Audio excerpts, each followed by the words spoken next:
پھر فرمایا وہ آپ سے حرمت والے مہینے میں لڑائی کرنے کے بارے میں سوال کرتے ہیں، کہہ دیجیے ان میں لڑائی کرنا بہت بڑا گناہ ہے، اور اللہ کے راستے سے روکنا اور اس سے کفر کرنا اور مسجد حرام سے روکنا اور اس کے رہنے والوں کو اس میں سے نکال دینا اللہ کے نزدیک اس سے بھی بڑا گناہ ہے، اور فتنہ قتل سے بھی کہیں بڑھ کر ہے، اور یہ لوگ ہمیشہ تم سے لڑتے رہیں گے یہاں تک کہ اگر وہ استطاعت رکھتے ہوں تو تمہیں تمہارے دین سے پھیر دیں، اور جو کوئی تم میں سے اپنے دین سے پھر گیا پھر مر گیا اس حال میں کہ وہ کافر ہے تو ایسے لوگوں کے اعمال دنیا اور آخرت میں ضائع ہو گئے۔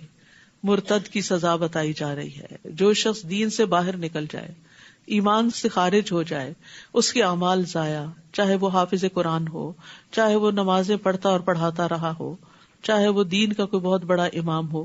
ہم دوسروں کے بارے میں سوچنے سے پہلے اپنے بارے میں سوچیں کہ یا اللہ تو ہمارے دلوں کو سلامت رکھنا، ہمیں استقامت دینا، ربنا لا تزغ قلوبنا بعد اذ ہدیتنا، ہمیں اپنے دین پر جما دے، رضیت باللہ ربا وبالاسلام دینا وبمحمد نبیا، کیونکہ دین سے نکلنا سارے اعمال برباد کر دیتا ہے اور پھر انجام بڑا بھیانک ہے۔ فرمایا یہی لوگ آگ کے ساتھی ہیں، وہ اس میں ہمیشہ رہنے والے ہیں۔ اللہ تعالیٰ یہ نہیں دیکھا کہ پہلے یہ دین پر تھے، وہ یہ دیکھے گا ان کا انجام اختتام کس پہ ہوا۔ تو اللہ ہم سب کا خاتمہ ایمان پر کرے۔ بے شک وہ لوگ جو ایمان لائے اور انہوں نے ہجرت کی اور اللہ کے راستے میں جہاد کیا، وہی اللہ کی رحمت کی امید رکھتے ہیں، اور اللہ بے حد بخشنے والا نہایت رحم کرنے والا ہے۔ وہ سوال کرتے ہیں آپ سے شراب اور جوئے کے بارے میں، آپ کہہ دیجئے کہ ان دونوں میں بڑا گناہ ہے۔ کچھ لوگ کہتے ہیں کہاں لکھا ہے شراب حرام ہے، یہ کیا لکھا ہوا ہے گناہ، تو گناہ کا کام حلال ہوتا ہے، اور لوگوں کے لیے کچھ فائدے بھی ہیں، اور ان دونوں کا گناہ زیادہ بڑا ہے ان دونوں کے فائدے سے۔ تو لاٹری کے بارے میں بھی بات کی جا رہی ہے، جوئے کے بارے میں بھی کہ وہ بھی حرام ہے۔ اور وہ سوال کرتے ہیں آپ سے کہ وہ کیا خرچ کرے، کہہ دیجئے جو ضرورت سے زائد ہو، جو ایکسٹرا ہو۔ اس طرح اللہ تمہارے لیے اپنے احکام کھول کھول کر بیان کرتا ہے تاکہ تم غور و فکر کرو دنیا اور آخرت کے معاملات میں۔ اور وہ سوال کرتے ہیں آپ سے یتیموں کے بارے میں، آپ کہہ دیجئے کہ ان کی اصلاح کرنا ان کے لیے بہتر ہے، اور اگر تم ان کو اپنے ساتھ شامل کر لو تو وہ تمہارے بھائی ہیں، یعنی ان کو اپنے گھر میں رکھو، ان کے اوپر ان کے مال میں سے اعتدال کے ساتھ خرچ کرو۔ اور اللہ جانتا ہے مفسد کو مصلح سے، کہ کون یتیموں کا خیال رکھ رہا ہے اور کون ان کو بگاڑ رہا ہے یا ان کے مال کے ساتھ زیادتی کر رہا ہے۔ اور اگر اللہ چاہتا تو تمہیں مشکل میں ڈال دیتا کہ تمہاری رسپانسبلٹی ہوتی ہے ان کو لک آفٹر کرنا بھی، اور ساتھ بھی نہیں ملا سکتے تھے۔ بے شک اللہ بہت غالب خوب حکمت والا ہے۔ اور تم مشرک عورتوں سے نکاح نہ کرو یہاں تک کہ وہ ایمان لے آئیں، اور ایک مومن لونڈی مشرک عورت سے یقیناً بہتر ہے اگرچہ وہ تمہیں اچھی لگے۔ تو کیا کہا جا رہا ہے؟ مشرک عورتوں سے مسلمان مرد نکاح نہ کریں جب تک کہ وہ مشرک عورتیں ایمان نہ لے آئیں، اور تم اپنی عورتوں کا نکاح مشرک مردوں سے نہ کرو، یعنی مسلمان لڑکی نان مسلم سے شادی نہ کرے یہاں تک کہ وہ ایمان لے آئیں، اور ایک مومن غلام مشرک مرد سے یقیناً بہتر ہے اگرچہ وہ تمہیں اچھا لگے۔ یہ لوگ آگ کی طرف بلاتے ہیں اور اللہ تمہیں اپنے اذن سے جنت اور مغفرت کی طرف دعوت دیتا ہے، اور اپنی آیات لوگوں کے لیے واضح کرتا ہے تاکہ وہ نصیحت حاصل کریں، کیونکہ انسان جس کے ساتھ رہتا ہے نا اس کا رنگ ضرور چڑھتا ہے۔ تو اس لیے رشتے کے معاملے میں دین کو دیکھنا سب سے اہم ترین پرائرٹی ہونی چاہیے۔ وہ آپ سے حیض کے بارے میں، پیریڈز کے بارے میں سوال کرتے ہیں، آپ کہہ دیجئے وہ ایک اذیت ہے، تو حیض کے دوران تم عورتوں سے الگ رہو، یعنی ان سے جسمانی تعلق کا مطالبہ نہ کرو، اور جب تک وہ پاک نہ ہو جائے ان کے قریب نہ جاؤ، یعنی نفرت کی وجہ سے، عورت کی حفاظت کے لیے، اور خود مرد کی بھی بیماریوں سے۔ پھر جب وہ اچھی طرح پاک ہو جائیں یعنی نہا لیں تو جہاں سے اللہ نے تمہیں حکم دیا ہے ان کے پاس آؤ، یعنی صحیح پیسج سے، دبر سے نہیں۔ بے شک اللہ بہت توبہ کرنے والوں اور بہت پاک صاف رہنے والوں سے محبت کرتا ہے، یعنی اللہ تعالیٰ کو پاک لوگ پسند ہیں، اور اس میں توبہ کا ذکر ہے اور صفائی کا ذکر ہے۔ توبہ دلوں کی پاکیزگی، گناہوں سے پاکیزگی ہے، اور پاکی صفائی ظاہری صفائی ہے، یعنی ظاہر میں بھی صاف رہو اور باطن میں بھی صاف رہو۔ عبادت کس چیز کا نام ہے؟ ظاہر باطن میں اقوال اور افعال سب اللہ کی مرضی کے مطابق ہوں۔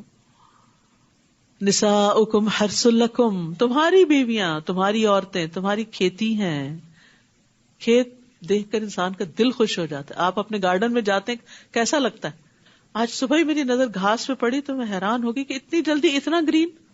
یعنی ذرا سی ہوا لگی ہے, ذرا سی بارش آئی ہے اور زمین نے اپنے رنگ دکھانا شروع کر دی. دیکھ کے دل خوش ہو جاتا ہے. تو بہت سی عورتیں اس کو بڑا مائنڈ کرتے ہیں, ہمیں کھیتی کیوں کہا گیا؟ نہیں بھائی, وہ تو سب سے زیادہ قیمتی چیز. گھر میں سے سب سے خوبصورت حصہ کون سا ہوتا ہے, اور کون سا گھر زیادہ مہنگا ہوتا ہے؟ جس میں گارڈن ہو, یارڈ ہو یا نہیں. اور جس یارڈ میں اور بھی پھل پھول والے درخت ہوں وہ اور بھی زیادہ قیمتی ہوتا ہے. تو عورتوں کو اللہ تعالیٰ نے بہت قیمتی اور بارونق اور خوبصورت چیز سے تشبیہ دی ہے. اور ساتھ ہی یہ کہا کہ تم اپنی کھیتی میں جس طرح چاہو آؤ, یعنی جب چاہو ان سے تعلق قائم کرو اور ان کو دیکھ کے خوش ہو, ان سے خوشی حاصل کرو, ان سے سکون حاصل کرو. عورت کو اللہ نے شوہر کے, مرد کی تسکین کے لیے, خوشی کے لیے پیدا کیا. اس کا یہ مطلب نہیں وہ خود خوش نہیں ہوتی. جب وہ دوسرے کو خوش کرتی ہے تو خود بھی خوش ہوتی. یعنی یہ صرف مرد کی ضرورت نہیں ہے کہ اس کے پاس ایک عورت ہو, عورت کی بھی ضرورت ہے کہ اس کے ساتھ ایک مضبوط سہارا ہو مرد کی شکل میں, جو اس کو پروٹیکشن دے. کیونکہ مرد کا رول تھوڑا سا فرق ہے. مرد کے لیے عورت کے اندر اور طرح کی اٹریکشن ہے, عورت کے اندر مرد کے لیے اور طرح کی اٹریکشن. ہم اس کو برابری کے اصول پہ لینا شروع کر دیتے ہیں, جس کے نتیجے میں ہم مشکل میں پڑ جاتے ہیں. یعنی مرد اور نگاہ سے عورت کو دیکھتا ہے, عورت دوسری نگاہ سے دیکھتی ہے. لہٰذا دونوں ایک دوسرے کے حقوق ادا کریں. آگے اس کی تفصیل مزید بھی آئے گی. اور اپنے نفسوں کے لیے نیک عمل آگے بھیجو. یعنی صرف اپنے ان تعلقات میں ہی مشغول نہ رہو, بلکہ نیک اعمال کی بھی فکر کرو, یا نیک اولاد کی بھی فکر کرو, اولاد کی بھی اچھی تربیت کرو. اور تم اللہ سے ڈرو اور جان لو کہ یقیناً تم اس سے ملاقات کرنے والے ہو, اور مومنوں کو خوشخبری دے دیجئے. اور تم اللہ کو اپنی قسموں کے لیے آڑ نہ بناؤ کہ تم نیکی نہیں کرو گے اور تقوی اختیار نہیں کرو گے, اور لوگوں کے درمیان صلح نہیں کراؤ گے, اور اللہ خوب سننے والا, خوب جاننے والا. یعنی غلط باتوں پر قسمیں مت کھاؤ. اللہ تمہاری قسموں میں سے لغو پر تمہارا مواخذہ نہیں کرے گا, لیکن وہ اس پر مواخذہ کرے گا جو تم نے دل کے ارادے سے کیا, اور اللہ بہت بخشنے والا, بہت علم والا ہے. جو لوگ اپنی بیویوں سے ایلا یعنی ترک تعلق کی قسم کھا لیتے ہیں, ان کو 4 ماہ کی مہلت ہے. 4 مہینے تک قسم کھا کے الگ ہو سکتے ہیں, پھر اگر وہ رجوع کر لیں تو یقیناً اللہ بہت بخشنے والا ہے, نہایت رحم کرنے والا ہے. اگر 4 مہینے سے پہلے کریں گے تو قسم کا کفارہ دینا ہوگا, اور اگر وہ طلاق دینے کا پختہ ارادہ کر لیں تو بے شک اللہ خوب سننے والا, خوب جاننے والا ہے. یعنی پھر 4 مہینے سے زیادہ ایسے ریلیشن شپ کو لنگر آن نہیں کیا جائے گا, یا بیوی کو واپس لے لیں یا پھر اس کو الگ کر دیں کہ وہ کہیں اور شادی کر سکے. اور طلاق یافتہ عورتیں 3 حیض تک اپنے آپ کو انتظار میں رکھیں, شادی نہ کریں. اور اگر وہ اللہ اور یوم آخرت پر ایمان رکھتی ہیں تو ان کے لیے یہ حلال نہیں کہ اللہ نے ان کے رحموں میں جو پیدا کیا ہو اسے چھپائیں. یعنی اصل مقصد کیا ہے اس عدت کا طلاق یافتہ عورت کے لیے, کہ استبراء رحم ہو, پتہ چل جائے کہ کوئی بچہ تو نہیں پیٹ میں, کیونکہ بچہ اسی کا ہے کہ جس سے وہ حاملہ ہوئی ہے. اور ان کے شوہر دوران عدت انہیں لوٹا لینے کے زیادہ حقدار ہیں, یعنی 3 مہینے کے اندر یا 3 حیض کے اندر, اگر وہ اصلاح کا ارادہ رکھتے ہوں. یہ شرط ہے, یعنی ستانے کے لیے نہیں کہ پھر دوبارہ اسی طرح ذلیل کریں گے, لڑکائیں گے, اور پھر جب چاہیں گے طلاق دے دیں گے اور پھر عدت میں واپس لے لیں گے. اور ان عورتوں کے لیے معروف طریقے سے ویسے ہی حقوق ہیں جس طرح ان پر ذمہ داریاں ہیں. وَلَهُنَّ مِثْلُ الَّذِي عَلَيْهِنَّ بِالْمَعْرُوفِ وَلِلرِّجَالِ عَلَيْهِنَّ دَرَجَةٌ, اور مردوں کا ان عورتوں پر ایک درجہ ہے. اللہ نے یہ درجہ رکھا ہے. اگر نہیں مانیں گے تو 2 نقصان ہیں. ایک اللہ کی نافرمانی ہے, اس کا خمیازہ بھگتنا ہوگا, اور دوسرے حقیقت کا انکار, اس کا نقصان.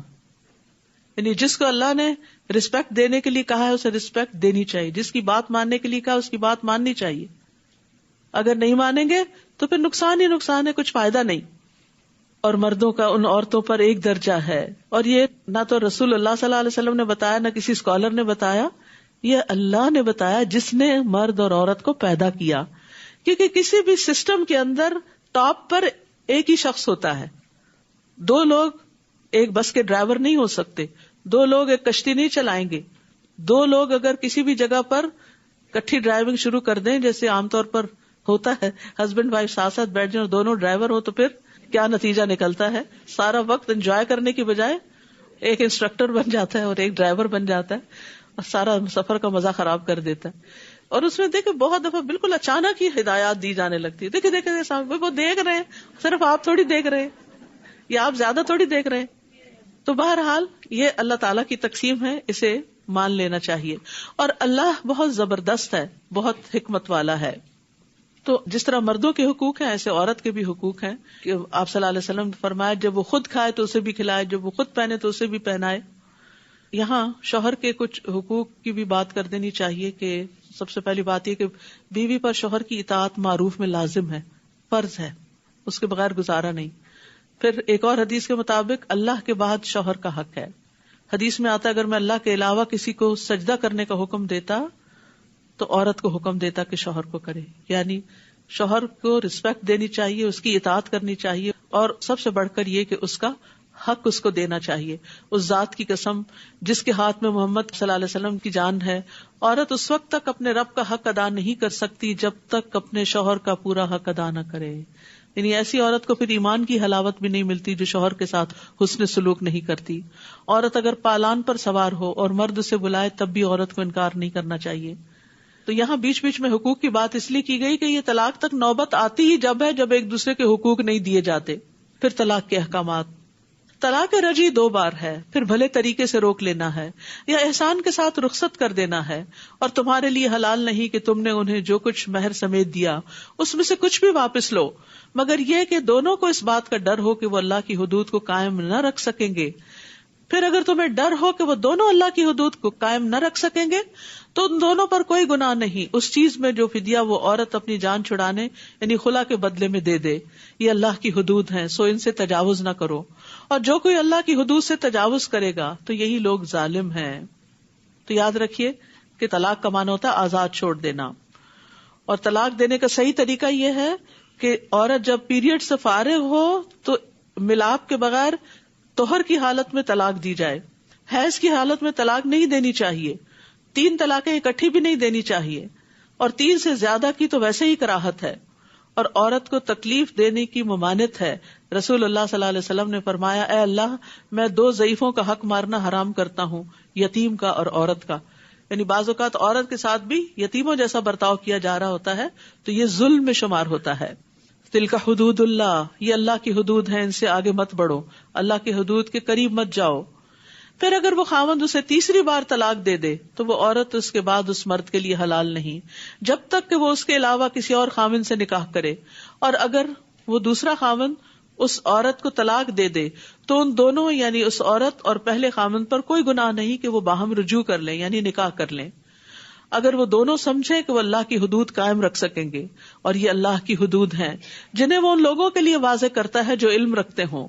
اور جب تم عورتوں کو طلاق دے دو پھر وہ اپنی عدت پوری کرنے کو آئیں تو انہیں بھلے طریقے سے روک لو یا بھلے طریقے سے رخصت کر دو, اور انہیں تکلیف دینے کے لیے مت روکو. یہ کس کو حکم دیا جا رہا ہے؟ مردوں کو, کہ مرد عورتوں کو تکلیف مت دیں, اس لیے مت روکو کہ تم ان کے ساتھ زیادتی کرو. اور جو کوئی ایسا کرے گا تو یقیناً اس نے اپنی جان پہ ظلم کیا. مرد یہ نہ سمجھے کہ اسے کوئی پوچھنے والا نہیں, وہ اپنی جان پہ ظلم کرتا ہے. اور تم اللہ کی آیات کو مذاق مت بناؤ, اور جو اللہ کی نعمت تم پر ہے اسے یاد رکھو, اور اسے بھی یاد رکھو جو اس نے کتاب و حکمت کی صورت میں تم پر نازل کیا ہے, وہ تمہیں اس کے ساتھ نصیحت کرتا ہے. اور اللہ سے ڈرو اور جان لو کہ یقیناً اللہ ہر چیز کو خوب جاننے والا ہے. اور جب تم عورتوں کو طلاق دے دو پھر وہ اپنی عدت کی مدت پوری کر لیں تو تم انہیں اپنے پہلے شوہروں کے ساتھ نکاح کرنے سے نہ روکو جب وہ معروف طریقے سے باہم رضامند ہو جائیں. یہ نصیحت اس کو کی جاتی ہے جو تم میں سے اللہ اور یوم آخرت پر ایمان رکھتا ہو. یہ بات تمہارے لیے زیادہ پاکیزگی اور طہارت کا باعث ہے, اور اللہ جانتا ہے اور تم نہیں جانتے. اور مائیں اپنی اولاد کو مکمل 2 سال دودھ پلائیں, یہ حکم اس کے لیے ہے جو رضاعت کی مدت کو پورا کرنے کا ارادہ کرے. اور والد کے ذمے معروف طریقے سے ماؤں کا کھانا اور کپڑا دینا ہے. کسی نفس کو اس کی وسعت سے بڑھ کر تکلیف نہ دی جائے, نہ تو والدہ کو اس کے بچے کی وجہ سے نقصان پہنچایا جائے اور نہ ہی والد کو اس کے بچے کی وجہ سے کسی طرح کا نقصان پہنچایا جائے. بعض اوقات ایسا ہوتا ہے کہ مرد کے ہاتھ میں کوئی عورت کا ویک پوائنٹ آ جاتا ہے اور وہ اسی کے ذریعے اس کو بار بار تکلیف دیتا ہے کہ اس کو اس سے ٹارچر ہوتا ہے, میں یہی بات پھر کروں گا. یعنی اگر مثلا بچہ عورت کی کمزوری ہے تو وہ ہر وقت دھمکی دے میں بچہ چھین لوں گا, میں تمہیں نکال دوں گا, تو ایسی چیزیں ظلم میں شمار ہوتی ہیں. اور بچے کے وارث پر بھی اس طرح نان و نفقہ کی ذمہ داری ہے. پھر اگر وہ دونوں باہم رضامندی اور مشورے سے دودھ چھڑانے کا ارادہ کر لیں تو ان پر کچھ گناہ نہیں. اور اگر تم اپنی اولاد کو کسی اور عورت سے دودھ پلوانے کا ارادہ کرو تو بھی تم پر کوئی گناہ نہیں، اگر تم بھلے طریقے سے ان کے حوالے کر دو انہیں جو دینا طے کیا تھا. اللہ سے ڈرو اور جان لو کہ جو بھی تم کرتے ہو یقیناً اللہ اسے خوب دیکھنے والا ہے. یاد رکھیے بچے کو دودھ پلانا عورت کا فرض ہے اور یہ بچے کا حق ہے، ثابت شدہ حق ہے. حدیث میں آتا ہے رسول اللہ صلی اللہ علیہ وسلم نے فرمایا میرے پاس 2 آدمی آئے، انہوں نے میرا بازو پکڑا اور مجھے ایک دشوار گزار پہاڑ کے پاس لے گئے.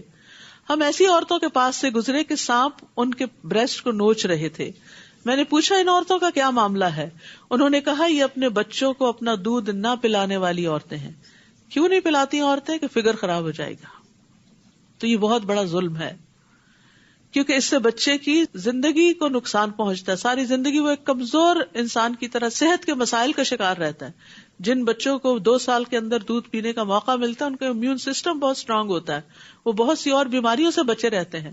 تو ایک بچے کو ساری زندگی کے لیے مصیبت میں ڈال دینا صرف اپنی خوبصورتی برقرار رکھنے کے لیے، یہ ظلم نہیں تو کیا ہے؟ لیکن اگر کوئی عورت بیمار ہو اور پلانے کے قابل نہ ہو تو کسی اور سے پلوا سکتی، جیسے عربوں کے یہاں بہت رواج تھا. لیکن دودھ پینا بچے کا حق ہے، صرف ڈبے کا دودھ جو ہے وہ کافی نہیں. اور تم میں سے جو لوگ فوت ہو جائیں اور بیویاں چھوڑ جائیں تو وہ عورتیں 4 ماہ 10 دن تک اپنے آپ کو انتظار میں رکھیں. پھر جب وہ اپنی عدت کی مدت پوری کر چکیں تو جو بھی اپنی ذات کے بارے میں معروف طریقے سے طے کریں تو تم وارثوں پر کوئی گناہ نہیں. اور جو بھی تم کرتے ہو اللہ اس کی خوب خبر رکھنے والا ہے. بیوہ عورت کی عدت بتائی گئی.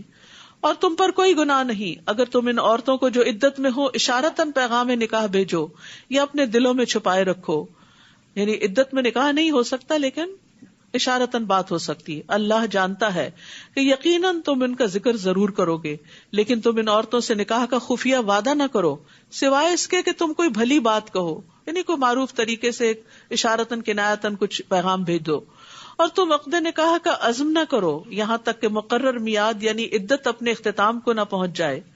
اور جان لو کہ یقیناً اللہ جانتا ہے جو تمہارے دلوں میں ہے، لہٰذا اس سے ڈرو اور جان لو کہ بے شک اللہ بہت بخشنے والا بہت بردبار ہے.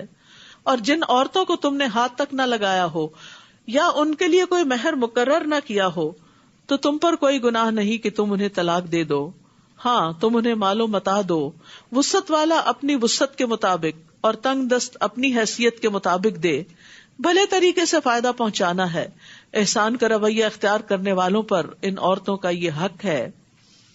اور اگر تم ان منکوحہ عورتوں کو ہاتھ لگانے سے پہلے طلاق دے دو اور تم نے ان کے لیے مہر بھی مقرر کر دیا تو مقررہ مہر کا آدھا حصہ ادا کرنا ہوگا، مگر یہ کہ وہ عورتیں مہر معاف کر دیں یا وہ شخص یعنی مرد معاف کر دے جس کے ہاتھ میں نکاح کی گرہ ہے. اور اگر تم معاف کر دو تو یہ تقویٰ کے زیادہ قریب ہے. معاف کرنے سے انسان متقی بنتا ہے. اور تم آپس میں احسان کرنا نہ بھولو. بڑا ہی پیارا جملہ ہے یہ، وَلَا تَنْسَوُا الْفَضْلَ بَيْنَكُمْ. فضل کہتے ہیں حق سے زیادہ دینا، یعنی ایک دوسرے کے ساتھ احسان کرتے رہو. یقیناً اللہ اس کو خوب دیکھنے والا ہے جو بھی تم عمل کرتے ہو. یعنی کسی کا بھی احسان نہیں بھولنا چاہیے، احسان فراموشی نہیں کرنی چاہیے. احسان یاد رکھنا ایمان کی نشانی ہے، اور ازدواجی تعلقات میں تو احسان کی روش کے بغیر خوشحالی آ نہیں سکتی. یاد رکھیے یہ احسان صرف زندگی میں نہیں، فوت ہونے کے بعد بھی یاد رکھنا چاہیے. اور احسان کو بھولنے والی عورت سے اللہ تعالیٰ بیزار ہے. رسول اللہ صلی اللہ علیہ وسلم نے فرمایا اللہ اس عورت کی طرف نظر رحمت سے نہیں دیکھتا جو اپنے خاوند کی شکر گزار نہیں ہوتی، حالانکہ وہ اس سے بے نیاز نہیں ہو سکتی، اس کے بغیر بھی نہیں رہ سکتی. سب نمازوں کی حفاظت کرو، بالخصوص درمیانی نماز کی، اور اللہ کے لیے فرما بردار بن کر کھڑے ہو جاؤ. یعنی طلاق کے احکامات میں بیچ میں نماز آ گئی کہ کہیں لڑائی جھگڑوں میں فرائض نہ بھول جانا. اور درمیانی نماز سے مراد عصر کی نماز ہے. عصر کی نماز خصوصی توجہ کے ساتھ ادا کرنا چاہیے کیونکہ منافق جو ہوتا ہے وہ عصر کی نماز لیٹ کرتا رہتا ہے. آپ صلی اللہ علیہ وسلم نے فرمایا جس شخص کی نماز عصر فوت ہو جائے گویا اس کا اہل اور اس کا مال لوٹ لیا گیا. پھر اگر تمہیں دشمن کا خوف ہو تو پیدل یا سواری پر ہی نماز پڑھ لو. پھر جب تم امن میں آ جاؤ تو اللہ کو یاد کرو جیسے اس نے تمہیں سکھایا ہے جو تم نہیں جانتے تھے. اور جو لوگ تم میں سے فوت ہو جائیں اور بیویاں چھوڑ جائیں وہ اپنی بیویوں کے حق میں 1 سال تک بغیر گھر سے نکالے نان و نفقہ پہنچانے کی وصیت کریں. یہ اس وقت کا حکم ہے جب ابھی عورت کے لیے میراث وغیرہ میں حصہ مقرر نہیں ہوا تھا. اس کے بعد 4 ماہ 10 دن کی عدت رکھ دی گئی کہ وہ اسی گھر میں رہیں گی جہاں شوہر فوت ہوا ہے. ہاں اگر وہ عورتیں خود نکل جائیں تو تم پر کوئی گناہ نہیں. جو بھی وہ اپنی ذات کے بارے میں بھلے طریقے سے فیصلہ کرے، اور اللہ بہت زبردست ہے، خوب حکمت والا ہے. اور طلاق یافتہ عورتوں کو بھلے طریقے سے کچھ فائدہ یعنی متع طلاق پہنچانا ہے. یہ عورتوں کا حق ہے. کس طرح اللہ تعالیٰ عورتوں کے حقوق کی حفاظت کر رہے ہیں؟ متقی لوگوں پر. تقوی والے تو ان حقوق کا لحاظ رکھیں گے. اسی طرح اللہ اپنی آیات کو واضح کرتا ہے تاکہ تم عقل سے کام لو. پھر کچھ واقعات کے ذریعے اہم سبق سکھائے گئے. الم تر الی الذین خرجوا من دیارہم وہم الوف حذر الموت. کیا تم نے نہیں دیکھا ان لوگوں کی طرف جو موت سے بچنے کے لیے اپنے گھروں سے نکل پڑے حالانکہ وہ ہزاروں کی تعداد میں تھے. تو اللہ نے ان سے کہا کہ مر جاؤ، پھر اس نے انہیں زندہ کر دیا. بے شک اللہ لوگوں پر فضل فرمانے والا ہے، لیکن اکثر لوگ شکر ادا نہیں کرتے. اور اللہ کے راستے میں جنگ کرو اور جان لو کہ اللہ خوب سننے والا خوب جاننے والا ہے. کون ہے جو اللہ کو قرض دے قرض حسنا تو وہ اس کے لیے اسے کئی گنا زیادہ بڑھا دے، اور اللہ ہی تنگی بھی کرتا ہے اور کشادگی بھی، اور اسی کی طرف تم سب لوٹائے جاؤ گے. یہاں پیچھے فی سبیل اللہ جنگ کی بات ہوئی، جیسا کہ آپ جانتے کہ مدنی صورت ہے، اور مدینہ میں ہوتے ہوئے نبی صلی اللہ علیہ وسلم پر تقریباً ہر سال اور کبھی سال میں 2 بار بھی جنگ مسلط ہوئی. جب جنگ لگتی ہے تو آپ کو معلوم ہے سب سے زیادہ اکانومی متاثر ہوتی ہے، تو زیادہ سے زیادہ پھر اللہ کے راستے میں صدقہ کرنے کا حکم دیا گیا اور اس کو قرض حسنہ شمار کیا گیا. قرض حسنہ وہ قرض ہوتا ہے جس میں ثواب کی امید کی گئی ہو، جو دل کی خوشی سے دیا گیا ہو. ابن مبارک کہتے ہیں وہ قرض جو حلال مال سے دیا جائے. ایک اور قول یہ ہے کہ احسان نہ جتلایا جائے اور اذیت نہ دی جائے. پھر فرمایا الم تر الی الملأ من بنی اسرائیل من بعد موسیٰ. کیا آپ نے موسیٰ کے بعد بنو اسرائیل کے سرداروں کی ایک جماعت کو نہیں دیکھا جب انہوں نے اپنے نبی سے کہا تھا کہ ہمارے لیے ایک بادشاہ مقرر کر دیں کہ ہم اللہ کے راستے میں لڑیں. تو اس نے کہا کہیں ایسا نہ ہو کہ تم پر جنگ کرنا فرض کر دیا جائے اور پھر تم نہ لڑو. انہوں نے کہا اور کیا ہے ہمیں کہ ہم اللہ کے راستے میں نہ لڑیں جبکہ ہمیں اپنے گھروں اور بیٹوں سے نکال دیا گیا. پھر جب ان پر جنگ کرنا فرض کر دیا گیا تو سوائے چند ایک کے وہ سب منہ موڑ گئے، اور اللہ ظالموں کو خوب جانتا ہے. اور ان کے نبی نے ان سے کہا کہ بے شک اللہ نے تمہارے لیے طالوت کو بادشاہ مقرر کر دیا ہے. تو انہوں نے کہا کہ اس کی بادشاہت ہم پر کیسے ہو سکتی ہے، ہم اس کے مقابلے میں بادشاہت کے زیادہ حقدار ہیں. اور اسے مال میں وسعت نہیں دی گئی، یعنی بادشاہ تو وہ ہوتا ہے جس کے پاس بہت مال ہو ان کے خیال کے مطابق، اور طالوت تو بہت مالدار نہیں. فرمایا بے شک اللہ نے اس کو چن لیا ہے تم پر، اور علم و جسم کے اعتبار سے زیادہ وسعت دی ہے، اور اللہ جسے چاہتا ہے اپنا ملک عطا کرتا ہے، اور اللہ وسعت والا خوب جاننے والا ہے. ہمارے دین میں منصب کی چاہت کی ممانعت ہے. خود سے کوئی عہدہ نہیں مانگنا چاہیے. اگر مل جائے تو اللہ سے مدد مانگنی چاہیے، اور اس کے ذریعے اللہ سے قریب ہونا چاہیے نہ کہ دور. جب کوئی اتھارٹی ہاتھ آ گئی تو انسان اپنے آپ کو بڑی چیز سمجھے اور اللہ کا حق مار دے. پھر اسی طرح اس آیت سے بھی پتہ چلتا ہے کہ علم والوں کو بغیر علم والوں پر فضیلت حاصل ہے. اللہ نے طالوت کو کس بنا پہ چنا؟ میرٹ کیا تھا کہ اس کا علم زیادہ ہے. دوسرا میرٹ کیا تھا؟ جسمانی اعتبار سے مضبوط ہے. تو لیڈرشپ میں دونوں چیزیں ہونی چاہیے، جسمانی قوت بھی یعنی اس اعتبار سے کہ وہ کام کرنے کی اہلیت رکھتا ہو، اور اس کے ساتھ ساتھ جو کام اس کو دیا جا رہا ہے وہ کام کرنا بھی آتا ہو.